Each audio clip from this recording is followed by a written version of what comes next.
On vit un moment très important, on va dire un match important, il se passe plein de choses dans l'automobile.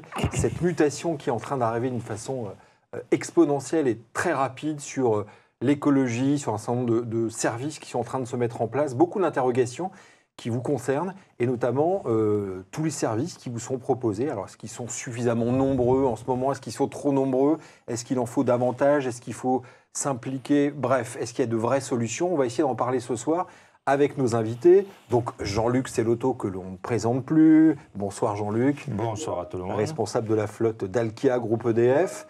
David Raffin, vous êtes le directeur général de Actua Formation. Vous êtes avec nous depuis Lyon, je crois. Juste en deux mots, c'est quoi Actua Formation? Alors en deux mots, Actua Formation, c'est une structure qui accompagne les entreprises et les professionnels de l'automobile dans la formation aux bonnes pratiques sur les risques routiers, l'éco-conduite, la conduite de véhicules hybrides, électriques. Donc voilà, donc on intervient sur toute la dimension comportementale et accompagnement des collaborateurs sur ces sujets-là, au niveau national. Vous allez nous expliquer dans le détail tout à l'heure. Et puis, à ma droite, Jean-Charles Armand, vous êtes le directeur du développement de Full Car Service. Bonsoir. Bonsoir. Ravi de vous Bonsoir accueillir. Alors là aussi, en deux mots, Full Car Service, c'est quoi? Alors, Full Car Service, comme son nom l'indique, c'est une société de service qui adresse l'ensemble des acteurs de l'écosystème automobile, depuis les constructeurs, les distributeurs, etc., mais bien évidemment également les gestionnaires de parc, et qui proposent tout un éventail de services spécifiques. En fait, l'idée, c'est d'accompagner la problématique des gestionnaires de parc et de l'ensemble de nos clients sur l'aspect purement opérationnel et de les libérer ainsi d'un certain nombre de tâches chronophages. Alors, gestionnaire de parc, il y en a plein qui vous écoutent, et il y en a un ici en plateau, Jean-Luc Sellotto. Question vraiment très simple. En tant que responsable de parc automobile, aujourd'hui, quels sont selon vous les nouveaux besoins? J'imagine, alors je le disais un peu en préambule, que cela tourne beaucoup autour de l'écologie, mais aussi peut-être de la sécurité, et aussi des voitures qui sont de plus en plus complexes. Quand on imagine aujourd'hui qu'une voiture actuelle, il y a autant de technologies, voire plus, et de calculateurs que les premières fusées Apollo, ce qui semble complètement hallucinant, mais ce qui est le cas. Quelles sont aujourd'hui concrètement vos attentes? Alors moi, je suis tout jeune dans le métier de l'automobile. Ça fait que 35 ans que je suis, donc je suis tout jeune. Mais j'ai vu évoluer le métier, et aujourd'hui, enfin, il y a une évolution depuis une dizaine d'années qui m'a marqué. C'est que, bon, comme tu l'as dit, au sujet de l'évolution de l'écologie, au sujet de la fiscalité, au sujet de tout un tas de technologies sur les véhicules, les besoins du gestionnaire de parc ont changé. Il y a eu ce qu'on appelle, nous, dans le métier, celui qui remettait la clé au conducteur, et puis après, bon, mais vaille que vaille, hein, on ne calcule rien. Alors que maintenant, on est rentré beaucoup plus dans une analyse économique du véhicule, et on recherche surtout l'efficience et l'économie dans la gestion de la voiture. Et pour ça, on est à la recherche de services, je dirais de services à la personne, qui vont pouvoir permettre que le collaborateur ne soit plus celui qui va être en charge de déposer la voiture au garage pour l'entretien, par exemple, ou lorsqu'on fait un transfert de collaborateurs, d'un véhicule entre collaborateurs, que le collaborateur se charge de cette mission, on la donne à un extérieur. Donc tout ça, ça a évolué, et les gestionnaires, aujourd'hui, sont confrontés à ce type de problème. C'est qu'il faut trouver des prestataires qui soient capables d'assurer toutes ces petites missions, entre guillemets, petites missions, qui sont là pour aider à la fois les gestionnaires de parc et permettre aux collaborateurs d'avoir toujours l'efficacité de sa voiture. Et la deuxième chose, moi qui suis un ancien gendarme, je tiens beaucoup à la sécurité. Et pour cela, je me suis aperçu qu'avec l'évolution de la technologie des voitures, l'ajout de tous les systèmes de sécurité complémentaires, mais les voitures coûtent cher. Et lorsqu'elles ont un accident, ça coûte encore plus cher. Et donc, de pouvoir faire de la prévention du risque routier à travers nos partenaires comme Actua, ça aide beaucoup le gestionnaire de parc. D'une part, parce que ça lui permet d'avoir des voitures en meilleur état, et puis surtout, ça permet économiquement d'avoir des voitures qui sont plus propres. Alors justement, vous allez nous répondre, puisqu'il vous a directement, d'une certaine façon, interpellé.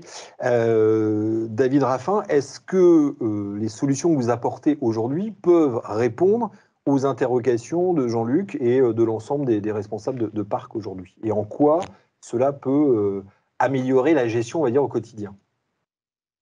Alors complètement, hein, c'est que nous, on a vu aussi cette transition arriver, c'est-à-dire que sur les 5 dernières années, on s'aperçoit que le gestionnaire de parc est de plus en plus notre interlocuteur au quotidien sur la partie formation et performation des collaborateurs sur leurs moyens de mobilité, puisque aujourd'hui, on accompagne les entreprises et la mobilité tant sur le côté mobilité douce, donc avec l'arrivée des trottinettes électriques, des vélos à assistance électrique, des véhicules thermiques, des véhicules utilitaires et jusqu'aux véhicules hybrides rechargeables, hybrides non rechargeables, électriques, puisque chaque nouvelle technologie est un moyen de conduire différent, avec des réflexes qui sont différents. Typiquement aujourd'hui, entre un véhicule thermique et un véhicule full hybride, c'est pas du tout les mêmes manières de conduire le véhicule et elles sont limite à l'opposé.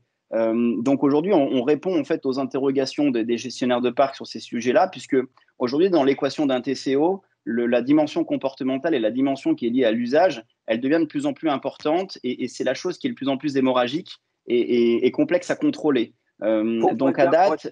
pour être bien clair, vous formez, on va dire, des personnels, par exemple, à conduire une voiture hybride, c'est ça, vous nous dites ou Entre autres. En fait, si vous voulez, sur la partie formation, on peut interagir autant sur la conduite hybride que sur la conduite d'un véhicule thermique, que sur la conduite et le chargement d'un véhicule utilitaire, pour faire prendre conscience du coup à un collaborateur que sa façon de conduire a un impact, tant sur sa sécurité que également sur son empreinte carbone et sur les coûts qui sont générés en interne dans l'entreprise. Est-ce que vous avez pu… Oui, excusez-moi. Donc, comme on est à distance, il y a un petit décalage forcément d'une seconde. Ouais. Je me suis permis de vous couper pour vous poser la question suivante. Combien vous avez formé de personnes jusqu'à présent? Alors, depuis la création, on a formé plus de 100 000 personnes sur ces différents risques routiers et éco-conduite. Et à date, on a une croissance qui est assez exponentielle et on forme en moyenne entre 10 et 15 000 personnes tous les semestres, donc à peu près 30 000 personnes par an à date sur le territoire français et bientôt européen sur le côté, sur tous ces enjeux-là. Est-ce que vous apprenez, par exemple, aux automobilistes à brancher leur hybride rechargeable? Parce qu'on sait que finalement, c'est une pratique qui est très peu faite. Est-ce que ça, par exemple, c'est quelque chose que vous enseignez? Alors, on ne leur apprend pas à brancher le véhicule. Par contre, on leur explique de façon très pédagogique les enjeux et pourquoi brancher le véhicule surtout. Pour tout simplement faire prendre conscience aux collaborateurs de l'entreprise que brancher son véhicule, c'est important, d'avoir de l'autonomie en tout électrique, c'est important, et qu'avoir un véhicule plug-in et ne pas le recharger, ça n'a pas de sens pour le coup. Donc, on fait prendre conscience de certaines choses via en fait un aspect pédagogique et avec des professionnels de l'automobile qui sont nos formateurs, qui ont une approche complètement différente. Et aujourd'hui, on sait également qu'en externalisant ce genre de prestations, pour le coup, l'écoute est un peu différente puisqu'on est plutôt dans un rôle de conseil que dans un rôle de directive. Donc aujourd'hui, il y a quand même un accès à l'information et une volonté des collaborateurs d'écouter et de mettre en application les enseignements qui est quand même assez soutenue. Excusez-moi, pour aller dans le sens de ce que vient de dire David, avec les nouvelles technologies hybrides, les essences, parce que l'essence maintenant est devenue la base, la manière de conduire est très importante. Et un hybride ne se conduit pas comme le vieux diesel qu'on avait. Donc il faut aussi apprendre à conduire ces nouvelles technologies pour pouvoir être plus économe. Et ils apportent des solutions. Jean-Charles Armand, vous, quelle est votre solution que vous apportez aux flottes? C'est quoi très concrètement? Alors, vous en avez dit dans l'introduction, mais est-ce que vous pouvez un petit peu développer? Alors, on apporte énormément de solutions aux flottes, aux gestionnaires de flotte. On a énormément de produits pour les gestionnaires de flotte qui vont de la livraison de véhicules, la reprise de véhicules, préparation de véhicules, etc. Mais là, je voudrais me focaliser ce soir sur une prestation spécifique que nous délivrons. Que vous avez lancé qu'on a lancé il y a à peu près 3 ans, qui a de plus en plus de succès, qui représente aujourd'hui une vraie problématique pour les gestionnaires de flotte, c'est-à-dire la réaffectation d'un véhicule entre 2 utilisateurs durant une durée de détention contractuelle. On observe régulièrement, et c'est une vraie problématique que nous remontent les entreprises, que des véhicules vont changer de main. On a un certain nombre d'entreprises qui ont d'assez gros volumes selon leurs activités. Et quand ce véhicule va changer de main, comment va-t-on gérer ce changement de main du véhicule? Comment va-t-on récupérer le véhicule? Comment va-t-on savoir dans quel état le véhicule a été récupéré? Que va-t-on faire du véhicule au moment où il a été récupéré? Où va-t-on le stocker provisoirement? Dans quel état est ce véhicule? Est-ce qu'il nécessite pour une potentielle réattribution plus tard des réparations, de l'entretien, de la carrosserie, des changements de pneumatiques, etc. Que va-t-on faire ce véhicule en attendant de le réattribuer? Il va falloir potentiellement le stocker. Et puis, après, il va falloir relivrer le véhicule au nouvel utilisateur. Un véhicule en parfait état, et c'est là où on rejoint un petit peu l'aspect sécuritaire, puisque un certain nombre de points de sécurité concernant le véhicule vont être vérifiés avant de redonner le véhicule au nouvel utilisateur. Parmi les points de sécurité qu'on va vérifier, bien évidemment. Faites un check-up, quoi. Un check-up complet du véhicule. Est-ce qu'il y a quand vous faites ce check-up, est-ce qu'il y a des choses qui sont complètement rédhibitoires?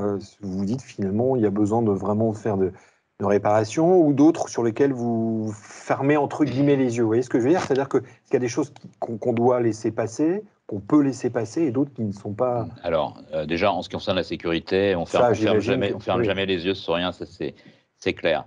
Après, un siège un peu abîmé ou ce genre de choses. Alors, comment ça se passe? Concernant la remise en état du véhicule, il est évident que le véhicule qu'on va récupérer n'est pas non plus un véhicule neuf. On va essayer, ceci dit, de restituer au nouvel utilisateur un véhicule le plus proche possible du neuf. Pourquoi? Parce que c'est important, c'est valorisant. Vous ne pouvez pas donner à un nouvel utilisateur un véhicule en mauvais état avec des bosses partout. Et puis, voilà, parallèlement à ça, si vous donnez un véhicule en mauvais état, vous avez à peu près l'assurance que le nouvel utilisateur va le traiter comme on lui a donné, c'est-à-dire qu'il y fera beaucoup moins attention. Voilà. Voilà. Donc, en revanche, effectivement, dans certains cas, on ne va pas effectuer toutes les réparations. Il y a des protocoles qui sont déterminés généralement avec les gestionnaires de parc. Ils vont nous dire, ça, automatiquement, vous allez le réparer.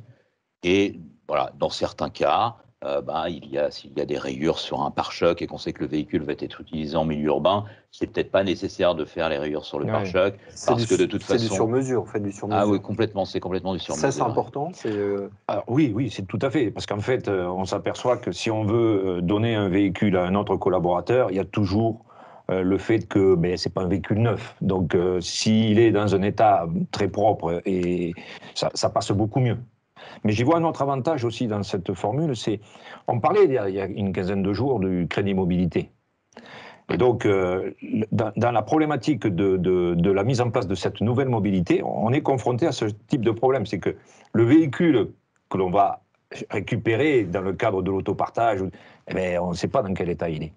Donc, si on peut s'appuyer sur des entreprises qui nous permettent d'avoir un parc de véhicules qui soit propre, ça peut aller dans ce sens. Autre question concernant les véhicules électriques, parce que est-ce qu'on a suffisamment de recul? Comment ça se passe? Est-ce que il y a un problème de batterie? Est-ce que vous êtes confronté à ça? Est-ce que vous avez de plus en plus de demandes? Alors, oui, on voit de plus en plus de véhicules électriques, de véhicules hybrides. Maintenant, sur la partie qui nous concerne, c'est-à-dire la remise en état d'un véhicule, la réaffectation, je vous dirais, qu'il soit hybride ou qu'il soit électrique ou qu'il soit en énergie traditionnelle, c'est pas très impactant, puisqu'en fait, on va agir sur la sécurité, on va agir également sur l'esthétique du véhicule, intérieur, extérieur.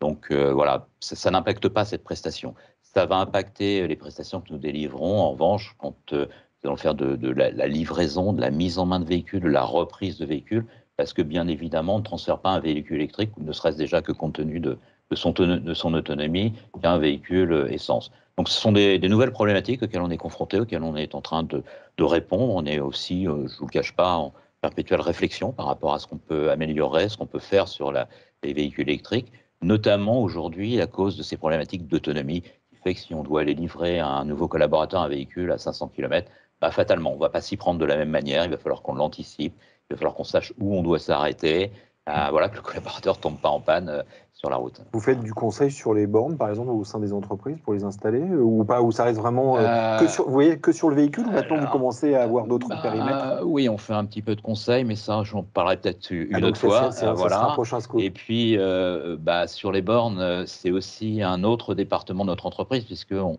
fait de la pose de bornes de recharge de véhicules. Voilà. David Raffin, vous vous occupez de beaucoup d'entreprises aujourd'hui? Aujourd'hui, oui, on a quand même un nombre d'entreprises clientes et partenaires assez importantes sur le marché. On a, on va dire, à peu près 80% des gros parcs du CAC 40 et du SBF 120 qui nous font confiance. Et de plus en plus, à vrai dire, puisque le sujet de la formation, tant sur le risque routier que l'éco-conduite, est un sujet qui devient en fait de plus en plus majeur au sein des entreprises.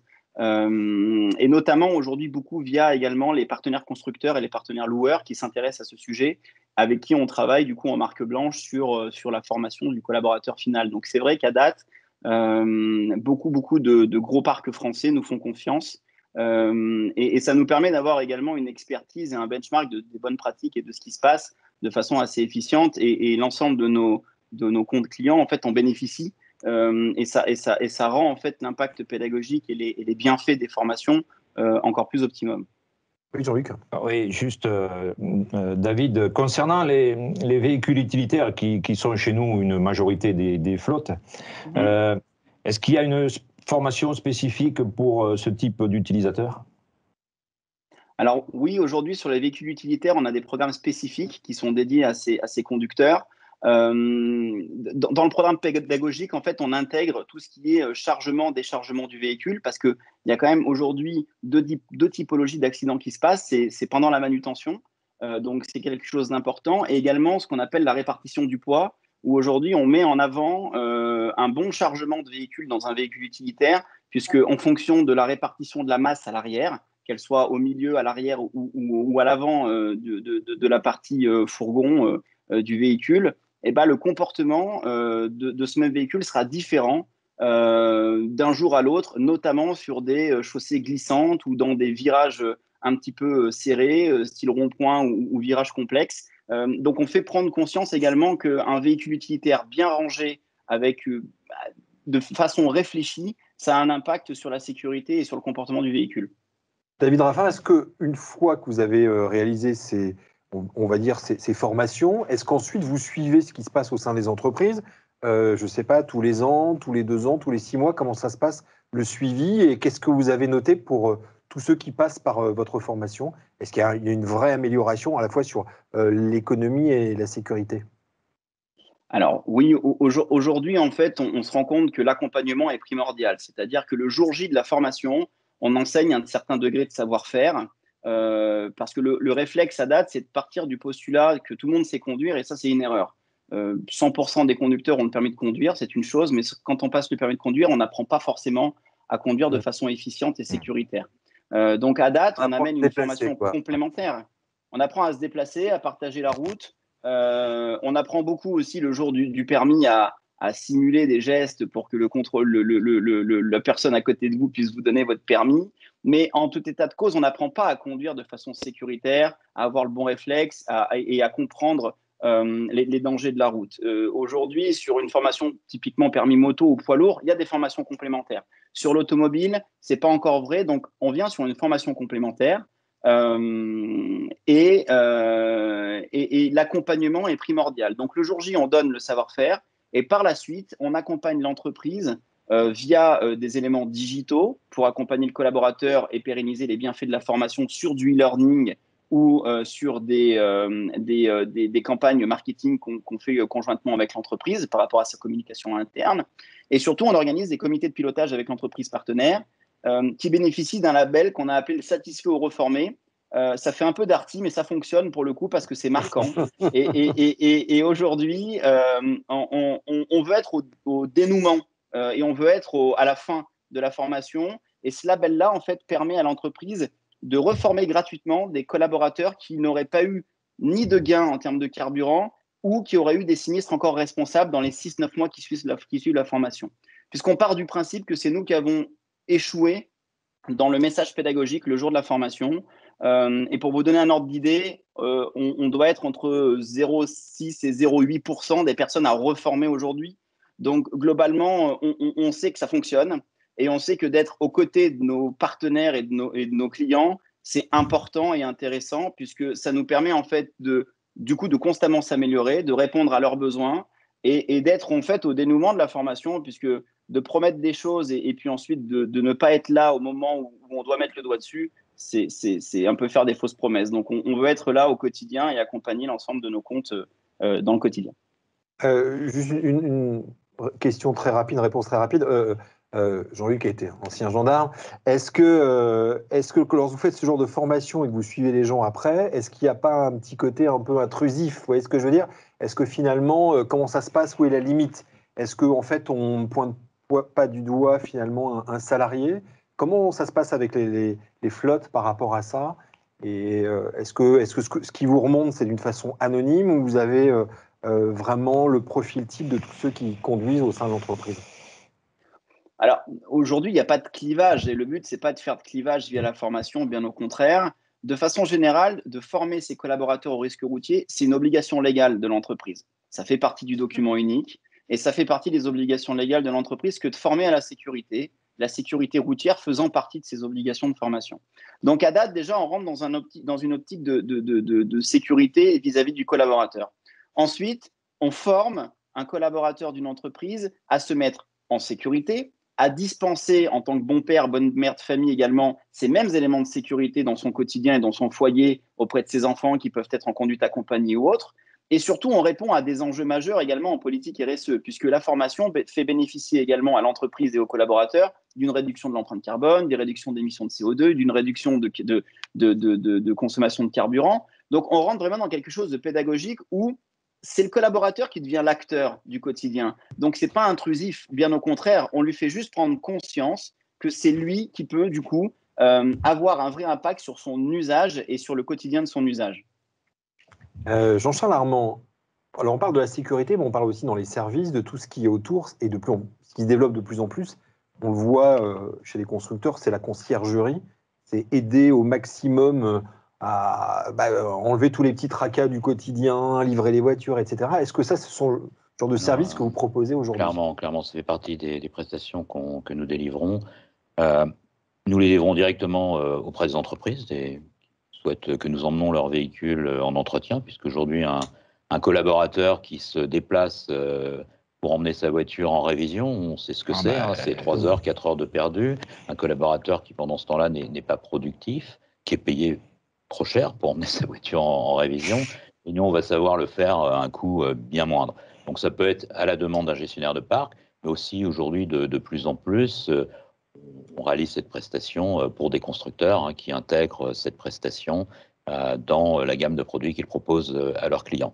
Donc, voilà, c'est simplement aller chercher un véhicule chez un utilisateur, l'emmener en atelier, le reprendre, le restituer ensuite à l'utilisateur. Mais bien évidemment, nous sommes de plus en plus interrogés sur ce type de produit. Il y a une vraie demande, c'est-à-dire que c'est un vrai besoin et une vraie demande. Il y a une demande croissante, vraiment. On a souvent évoqué ici l'objet automobile en tant que tel, c'est-à-dire qu'aujourd'hui, est-ce qu'un collaborateur a encore l'impression, lorsqu'il a une voiture, et bien d'avoir un objet de prestige, comme c'était le cas il y a quelques années, où ça s'est un peu terminé? Du coup, est-ce que vous vous adaptez à ce type de demande? Est-ce qu'on parlait l'autre fois du forfait mobilité? Est-ce que ça aussi entre en compte dans votre relation avec les gestionnaires de parc aujourd'hui? Alors, ce n'est pas nous qui choisissons le véhicule pour le gestionnaire de parc. Nous, on entretient les véhicules, on fait en sorte systématiquement de donner un véhicule le plus propre possible, de redonner un véhicule le plus propre possible. Ça génère de la satisfaction pour les utilisateurs. Ça génère également de la satisfaction interne pour l'entreprise. Ça va générer également des économies pour l'entreprise, un gain de temps, etc. C'est plutôt là-dessus qu'on agit. Alors, si vous voulez bien, parce que je crois qu'il nous reste quelques minutes, oui, j'avais préparé un petit film également, si on a le temps, où en fait le responsable des achats d'Alliance, qui était notre interlocuteur sur cette prestation au départ, s'exprime sur la prestation que nous délivrons. Et puis, il y a un deuxième petit film rapide qui présente comment ça marche en fait. On le regarde. si ça part. Je ne sais pas si vous le voyez. Thomas, si tu nous entends. Alors, on vous raconte tout. Hein. Il y a la régie qui se trouve à gauche. Et on est en train de... Bon, évidemment, quand on fait la préparation, ça fonctionne. Mais en attendant qu'ils le mettent en route, pour répondre à ta question, une chose est sûre, c'est que tant que le collaborateur n'a pas la clé, la voiture, c'est magnifique, c'est le plus bel objet qu'il va recevoir. À partir du moment où il a la clé, là, ça devient plus dramatique. Et donc, mettre à disposition des services pour l'accompagner, pour que l'entretien soit réalisé, pour que les réparations soient faites, c'est une garantie pour le gestionnaire de parc que le véhicule sera maintenu en parfait état. Mais est-ce que le coût est... Est-ce que on va parler des choses clairement, est-ce que ça vaut le coup, d'une certaine façon, de passer par ce genre de gestionnaire, parce que vous y retrouvez, j'imagine. Alors, c'est évident que quand on a un cadre dirigeant qui doit déplacer sa voiture, l'heure du cadre dirigeant comparée à une heure d'indisponibilité parce qu'il attend dans un garage, on a vite fait la comparaison. Donc, après, peut-être que la totalité des collaborateurs n'est pas concernée, mais globalement, une grosse partie. Alors, je crois que la vidéo est prête. On va la regarder.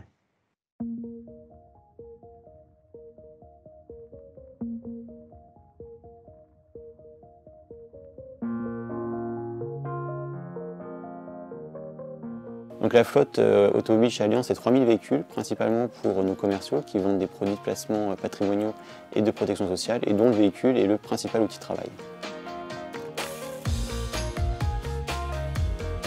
Donc la mutualisation, c'est le fait de réaffecter un véhicule d'un conducteur à un autre conducteur.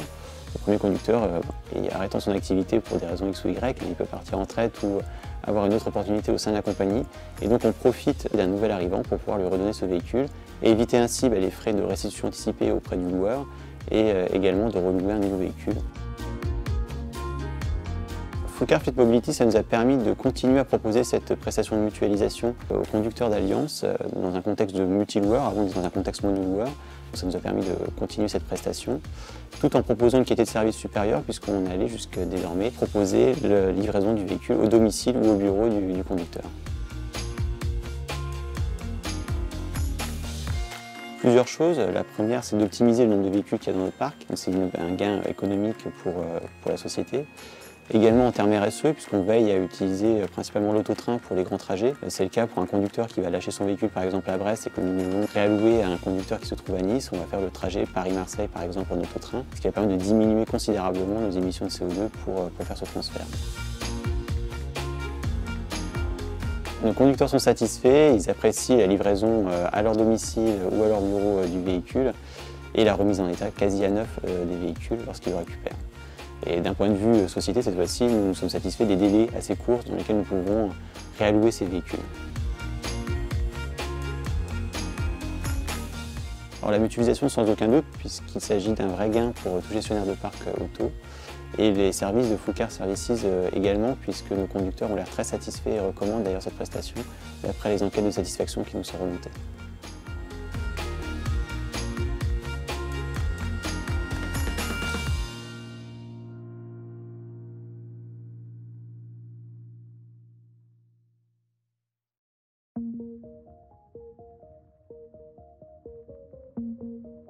Le saviez-vous ? Plus d'un véhicule d'entreprise sur deux fait l'objet d'un changement de conducteur pendant sa durée de détention. Et ne parlons même pas du nombre de conducteurs d'un véhicule en location courte ou moyenne durée. Réduire au maximum le temps d'immobilisation des véhicules entre deux utilisateurs reste un vrai défi. Et oui, le temps, c'est de l'argent. Et vous, comment gérez-vous les changements de véhicule entre deux utilisateurs ? Qui récupère et livre le véhicule ? Où le stocker ? Qui vérifie l'état du véhicule et chiffre le montant des réparations ? Et à qui confie les réparations ? Relax, nous avons la solution. Fullcar Fleet Mobility. Nous mettons à votre disposition une prestation complète pour une gestion efficace des réaffectations de véhicules entre deux utilisateurs. C'est presque magique. Fullcar Fleet Mobility, c'est l'association de l'expertise de Fullcar Service et Macadam, grâce à qui vous bénéficiez d'une offre complète qui comprend le convoyage, le stockage, les relevés de dommages ainsi que les réparations en carrosserie industrielle, un plateau technique, un outil de gestion et de reporting et la garantie de bénéficier des mêmes prestations de qualité et tarifs négociés partout en France. Fullcar Fleet Mobility, c'est tout en un. De la prise de rendez-vous avec l'ancien conducteur à la livraison du véhicule auprès de son nouvel utilisateur. Pensez Fullcar Fleet Mobility pour une gestion efficace de votre flotte et la satisfaction de vos conducteurs. Fullcar Fleet Mobility, une prestation Fullcar Service et Macadam. Alors, juste avant de se retrouver dans les rooms, juste une question sur la réparation. Quand vous envoyez des voitures en réparation, vous êtes là pour le conseil. Est-ce que vous donnez plusieurs devis aux gestionnaires de parc ou comment ça se passe? Ou vous leur dites qu'il faut aller à cet endroit-là, vous l'emmenez à cet endroit-là? Non, en fait, vous avez vu que dans la vidéo que c'était un produit que nous avions lancé en collaboration avec Macadam, qui est un des acteurs du chiffrage des frais de remise en état, des FRE sur les véhicules. Donc en fait, eux vont chiffrer les frais de remise en état du véhicule en fonction, bien évidemment, des tarifs que nous avons négociés avec les parcs, qui sont des tarifs très peu élevés aujourd'hui. Et le chiffrage qui était réalisé par Macadam vaut ordre de réparation. Donc l'atelier aura l'obligation de suivre à la lettre le chiffrage qui a été réalisé par Macadam et qui aura été transmis au gestionnaire de parc. Il n'y aura pas de mauvaise surprise pour le gestionnaire de parc. Absolument, c'est sans surprise aucune. Voilà. C'est ça, chez le garagiste. Bref. Sauf si dans certains cas, des montages, on se rend compte que sous un pare-choc, il y a des supports à changer, mais ça... Oui, on va peut-être laisser la parole à David, Raffin, sur l'aspect plus la sécurité, on va dire, économie d'énergie. Alors, dans la room qu'on avait, il y a beaucoup d'interrogations justement sur cette transition écologique qui est imposée. On y va à marche forcée. C'est vrai que ce n'est pas évident pour les gestionnaires de flotte. Est-ce que comment vous intervenez par rapport à ça? Est-ce qu'on entendait BMW tout à l'heure donner des solutions, des conseils sur le type de motorisation? Est-ce que ça aussi, vous êtes parfois dans le conseil? Alors, vous êtes dans la formation. Est-ce qu'aussi vous êtes dans le conseil par rapport à ça? Et comment? Alors complètement, hein, on le disait nous dans notre room, on est forcément dans le conseil puisque aujourd'hui avec l'expertise que l'on a sur la typologie d'usage et la façon d'utiliser le véhicule, on ne peut que être de bons conseils sur quelle typologie de véhicule, technologie pour quel usage, puisqu'on le voit bien à date entre différentes entreprises, différentes typologies de collaborateurs pour différentes typologies de travail, on n'a pas forcément les bons outils ou ce n'est pas forcément les bons véhicules qui sont mis à disposition du collaborateur, puisque certaines choses n'ont pas forcément été calculées ou été regardées en amont par rapport à ce côté différence technologique. Là, je vais juste, si possible, diffuser 2 petites slides sur ce qu'on appelle, nous, le driver impact et l'impact du conducteur qu'on a pu diffuser dans la room. L'idée de ces 2 slides, hein, je vous fais l'économie de temps sur qui est Actua et sa présentation globale, mais en gros, si on doit travailler sur ce qu'on appelle, nous, le driver impact, c'est comment aujourd'hui le conducteur fait partie de l'équation globale et pourquoi il est de plus en plus au centre. À date, sur la composition d'un TCO global, on a la partie véhicule, on a la partie flotte et la partie, ce qu'on appelle TCO conducteur. Aujourd'hui, tout ce qui est coût d'usage prévisionnel, achat, loyer, gestion, outils, tout ça est maîtrisé par le gestionnaire de parc, de plus en plus maîtrisé. Pourquoi? Parce que son métier le fait de plus en plus longtemps. Enfin, ça fait un moment que ce métier est exercé, que derrière, il y a des best practices qui sont mis en place, qu'on a la chance d'avoir des agoras où tout le monde peut partager également sur ce qu'il faut mettre en place, ce qui fonctionne, ce qui fonctionne moins bien. Et on a la chance d'avoir plein de nouveaux partenaires et prestataires qui peuvent prendre le relais sur des sujets et les optimiser, comme Fullcar Service ce soir, par exemple, sur un côté gestion du véhicule dans son quotidien et qui est fort intéressant. Et on a quand même une grosse partie du TCO qui est liée au conducteur et qui est liée à son usage, parce qu'il va interférer sur beaucoup de sujets, tant sur la dépréciation du véhicule, sur son entretien, sur les pneumatiques, sur l'assurance, la conso, et puis sur tout ce qui est temps. Il faut le gérer, le sinistre. Il faut mettre à disposition un véhicule relais. Il y a un temps perdu également d'un collaborateur qui a eu un accident, qui est en arrêt de travail. Il y a aussi la gestion de tout ce qui est PV et la gestion des FPS. On sait qu'aujourd'hui, les FPS, pour un gestionnaire, c'est de plus en plus lourd à gérer. Malgré le fait que des outils soient créés, c'est quand même quelque chose de lourd. Donc, en gros, on se rend compte que le collaborateur, que le conducteur, aujourd'hui, peut devenir assez complexe à gérer dans son évolution. Et si on fait un focus sur les typologies énergétiques, on se rend compte que l'innovation technologique liée au constructeur, aujourd'hui, c'est une réelle innovation technologique. Mais mal utilisée, c'est tout le contraire qui se passe. Aujourd'hui, sur les 100 000 personnes qu'on a pu former, forcément, on a un comparatif qui est factuel et qui est relativement poussé. Et on s'aperçoit que l'écart type entre un conducteur formé et non formé sur un véhicule thermique, il était de l'ordre de 10-15%. Si vous continuez la courbe, en fait, normalement, ce qui devrait se passer quand on change de techno, c'est baisser les consommations. Sauf qu'un conducteur qui n'est pas formé, bien au contraire, sur sa consommation d'énergie, c'est tout le contraire qui se produit, puisqu'on a un écart type qui est très important. C'est pas rare d'entendre que quelqu'un qui a un véhicule électrique, au lieu de faire 400 km d'autonomie, n'en a fait que 100. C'est parce qu'aujourd'hui, sa façon de conduire a un impact qui est énorme sur son autonomie, ses émissions de CO2 et sa consommation d'énergie. Et si on doit faire un focus sur la sécurité, c'est encore plus important de prendre les nouvelles technologies en compte, puisque l'arrivée de l'électrique et la puissance qui est liée à l'accélération de l'électrique, en fait, produit des accidents de plus en plus graves, notamment en centre-ville, où à l'époque, quand on accélérait d'un stop ou d'un feu rouge, le 0 à 50 se faisait en X temps. Et ben avec un véhicule électrique, on a divisé ce temps par 4. Donc, du coup, on arrive à une vitesse de 50 km/h beaucoup plus rapidement. Et lorsqu'il y a un impact qui se fait à une vitesse beaucoup plus importante, que ce soit un impact contre un autre véhicule, contre une autre typologie de mobilité ou contre un piéton. Donc, forcément, il y a des enjeux humains et des enjeux sécuritaires qui sont très importants à prendre en compte. Et ce n'est pas parce qu'on a un véhicule électrique que derrière, c'est un jouet où il faut avoir le pied lourd. Il faut quand même doser son accélérateur et il faut quand même comprendre que voilà, le véhicule électrique, il n'est pas là pour vous amener de 0 à 50 en moins de 3 secondes. Ce n'est pas le but du jeu parce qu'aujourd'hui, on se rend compte que c'est assez complexe de gérer ces nouvelles technologies. Donc voilà pour vous faire un focus rapide. Et donc ça, c'est vraiment un bench des 100 000 personnes formées avec sur les 3 dernières années l'arrivée de l'électrique, du full hybride et de l'hybride plug-in où on se rend compte que mal utilisé, il y a un effet contraire qui se passe qui est assez dramatique alors que si le conducteur est vraiment formé et opérationnel à sa nouvelle technologie, et pour le coup, on peut commencer à rentrer dans les budgets prévisionnels et dans les TCO prévisionnels qui sont mis en avant.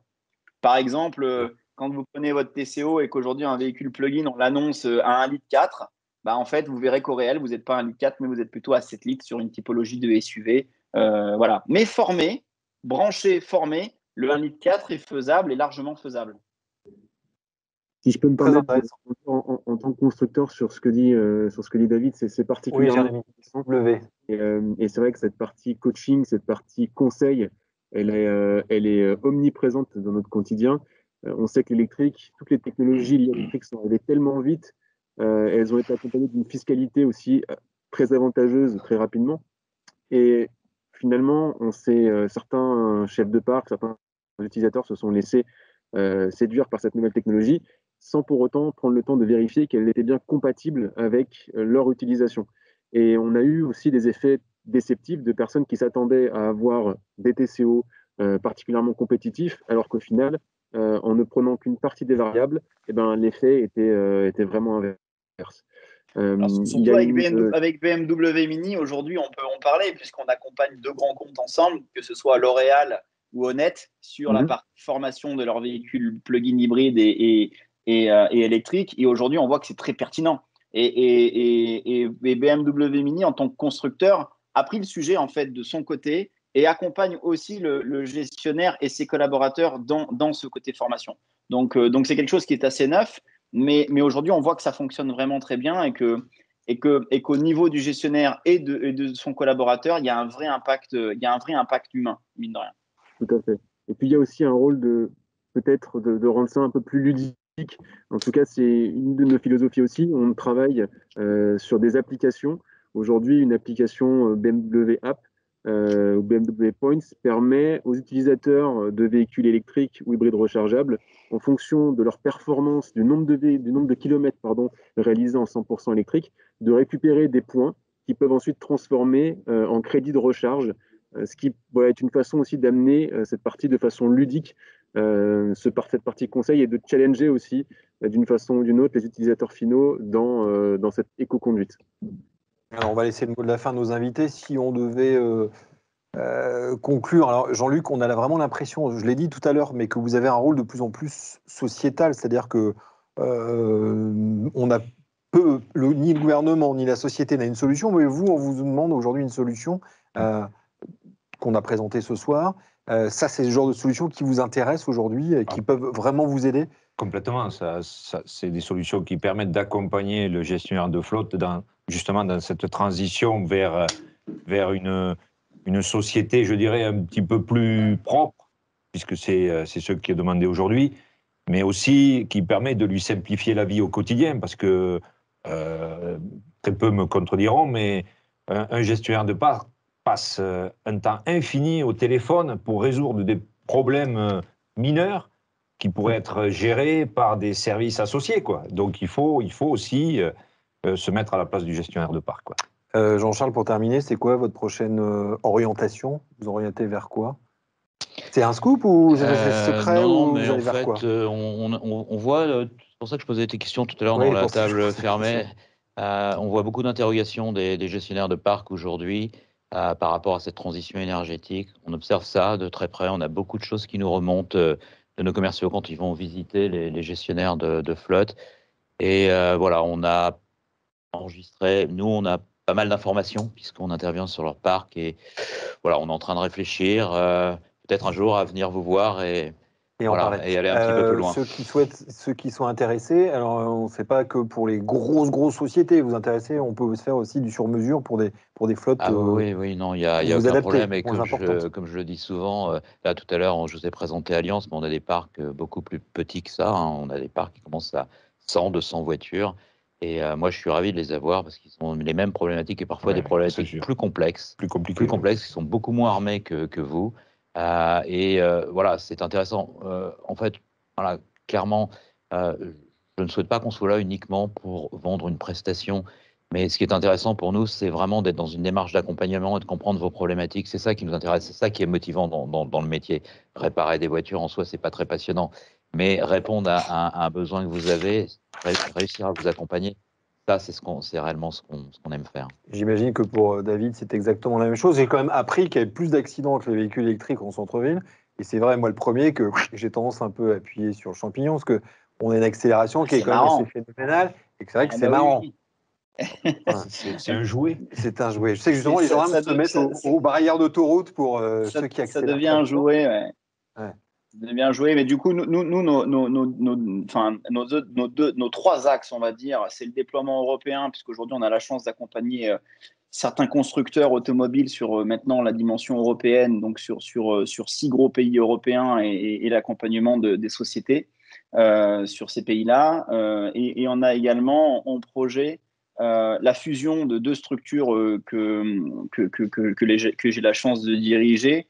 Une qui du coup est en conseil aux gestionnaires de parcs, qui s'appelle du coup Solucar et qui conseille les gestionnaires de parcs dans la transition énergétique et qui peut également effectuer de la formation aux gestionnaires de parcs sur les best practices, comment opérer, comment mettre en place la transition énergétique, comment déléguer, comment avancer. Donc voilà, aujourd'hui on gère en copilotage à peu près 15-20 000 véhicules à date. Donc, ça nous permet, entre le côté formation et le côté pédagogique, accompagnement des gestionnaires, d'avoir une dimension globale et de pouvoir apporter un savoir-faire et une expertise pour un accompagnement de plus en plus optimum et de plus en plus personnalisé. Donc, voilà un petit peu les différents scopes, toujours dans la mobilité, dans les nouvelles mobilités. Tout à l'heure, donc Yves Guita posait la question, mais c'est vrai que les trottinettes électriques, les vélos électriques, c'est des choses qui deviennent de plus en plus importantes puisque les sinistres sont de plus en plus complexes. À date, c'est assez logique, mais une trottinette contre un bus, la trottinette gagne rarement. Donc, pour le coup, il faut quand même accompagner à cette transition et à cette mutation des usages parce que le collaborateur, il faut aussi qu'il prenne conscience que le port du casque et des protections sur une trottinette, c'est important. Voilà, ça sera l'occasion certainement peut-être une table ronde. En tout cas, merci à toutes et à tous d'avoir été présents. Le sujet est quand même passionnant. On a beaucoup de choses à dire. On voit qu'il y a beaucoup d'interrogations en ce moment. Vous êtes là pour y répondre. Alors après, libre à tous ceux qui nous écoutent de venir vous contacter et d'utiliser vos solutions ou de le faire en interne. Avec grand plaisir. On le voit avec JC Deco. Un grand merci à toutes et à tous et je vous souhaite vraiment une excellente soirée. Merci.